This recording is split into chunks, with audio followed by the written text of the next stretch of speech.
La pandémie a fait changer les habitudes de différents secteurs d'activité.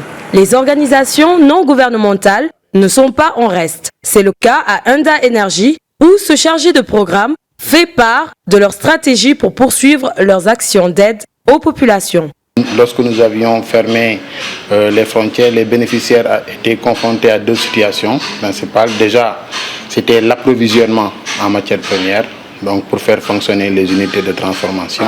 L'autre chose aussi, c'était l'accès au marché. On a fait en sorte de mettre en place une note conceptuelle Covid-19 pour les impacter.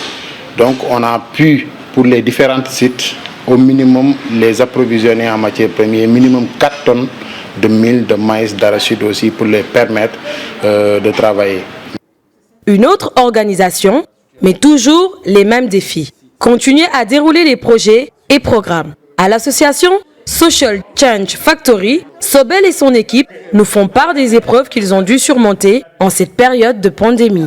Janvier à juin, plus ou moins, tout était incertain et la trésorerie, quand on est une petite organisation comme la nôtre, il ne lui faut pas grand-chose pour disparaître. Quelqu'un qui a aujourd'hui 20 ans, qui est plus que l'âge moyen du pays, a quelque chose à apporter, même si son éducation est à poursuivre.